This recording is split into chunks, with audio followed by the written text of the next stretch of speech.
आज की लिस्ट में सबसे पहले बात करते हैं बॉलीवुड की पहली सुपरस्टार मधुबाला की, जो कि बॉलीवुड की सबसे पहली और सुपरहिट एक्ट्रेस थी। इनकी मृत्यु सिर्फ 36 वर्ष की आयु में हो गई थी। इस लिस्ट में दूसरा नंबर आता है अमजद खान का, जिन्होंने गब्बर जैसे रोल करके सिनेमा का रंग रूप बदल दिया था। इनकी मृत्यु 51 वर्ष की आयु में हो गई थी और उस समय ये कुछ इस प्रकार के दिखते थे। इस लिस्ट में तीसरे नंबर पे आते हैं देवानंद, जो कि 70s के दौर के सुपरस्टार हुआ करते थे।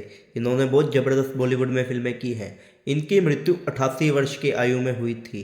इस लिस्ट में अगला नंबर आता है विनोद खन्ना का, जो कि बॉलीवुड के पहले चॉकलेट बॉय हुआ करते थे। इन्होंने बहुत सारी सुपरहिट फिल्में की हैं। इनकी मृत्यु 70 वर्ष की आयु में हुई थी। इस लिस्ट में अगला नंबर आता है इंद्र कुमार का, जो कि बहुत ही अच्छे एक्टर थे, लेकिन साजिश के तहत इनका करियर खराब कर दिया था और इन्होंने 43 वर्ष की आयु में सुसाइड कर लिया था। वहीं अगर हम बात करें ए.के. हंगल की, जो कि बहुत ही उम्दा कलाकार हुआ करते थे, इन्होंने हर तरह के रोल निभाए हैं। इनकी मृत्यु 98 वर्ष की आयु में हुई थी। इस लिस्ट में अगला नंबर आता है प्रत्यूषा बनर्जी का, जो कि टीवी की एक काफ़ी अच्छी कलाकार थी। इनकी मृत्यु सिर्फ 26 वर्ष की आयु में हो गई थी। इन्होंने सुसाइड किया था, लेकिन कारण नहीं पता चला था। वहीं अगर हम बात करें बप्पी लहरी जी की, जो कि बॉलीवुड के जाने माने सिंगर थे, इन्होंने बहुत अच्छे अच्छे गाने लिखे हैं। इनकी मृत्यु सिर्फ 69 वर्ष की आयु में हो गई थी। इस लिस्ट में अगला नंबर आता है शशि कपूर जी का, जो कि बॉलीवुड के बहुत अच्छे कलाकार थे। इन्होंने बॉलीवुड में बहुत ज़्यादा सुपरहिट फिल्में की हैं। इनकी मृत्यु 79 वर्ष की आयु में हो गई थी।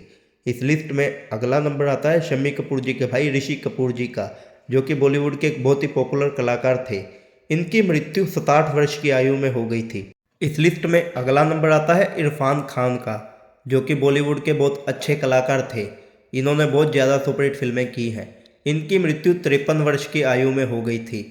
इस लिस्ट में अगला नंबर आता है बॉलीवुड के सबसे पहले सुपरस्टार कहे जाने वाले राजेश खन्ना का, जिन्होंने बहुत अच्छी अच्छी फिल्में की हैं।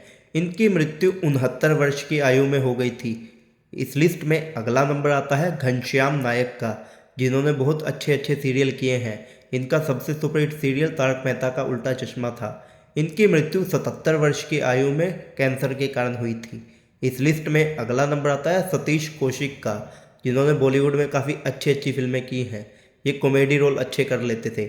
इनकी मृत्यु 66 वर्ष की आयु में हुई थी। इस लिस्ट में अगला नंबर आता है लता मंगेशकर का, जो कि बॉलीवुड की सबसे अच्छी सिंगर हुआ करती थी। इन्होंने बहुत ज़्यादा अच्छे अच्छे गाने बनाए हैं। इनकी मृत्यु 92 वर्ष की आयु में हो गई थी। इस लिस्ट में अगला नंबर आता है दिव्या भारती का, जो कि 90s के दौर की एक उभरती हुई कलाकार थी। इनकी मृत्यु छत से गिरने के कारण हुई थी। इनकी मृत्यु सिर्फ 19 वर्ष की आयु में हो गई थी। इस लिस्ट में अगला नंबर आता है रीमा लागू का, जिन्होंने बहुत अच्छी अच्छी फिल्में की हैं। इनकी मृत्यु भी काफ़ी कम उम्र में हो गई थी। मृत्यु के समय ये सिर्फ 59 वर्ष की थी। इस लिस्ट में अगला नंबर आता है श्रीदेवी का, जो कि बहुत ही पॉपुलर कलाकार थी। इन्होंने बॉलीवुड में 30 सालों तक राज किया है। इनकी मृत्यु 54 वर्ष की आयु में दुबई में हो गई थी हार्ट अटैक के कारण। इस लिस्ट में अगला नंबर आता है राजकुमार का, जो कि अपने अलग स्टाइल के कारण जाने जाते थे। इनको बॉलीवुड का पहला सुपरस्टार भी कहा जाता था। इनकी मृत्यु सिर्फ 69 वर्ष की आयु में हो गई थी। इस लिस्ट में अगला नंबर आता है बॉलीवुड के सबसे पॉपुलर विलन अमरीश पुरी का, जिन्होंने बहुत अच्छी अच्छी फिल्में की हैं। इनकी मृत्यु 72 वर्ष की आयु में हो गई थी। ये इनकी जवानी की फ़ोटो है। वहीं अगर हम बात करें सुशांत सिंह राजपूत की, जो कि काफ़ी अच्छे कलाकार थे, इन्होंने भी कुछ सुपरहिट फिल्में की थी। इनकी मृत्यु सिर्फ 34 वर्ष की आयु में सुसाइड के कारण हुई थी।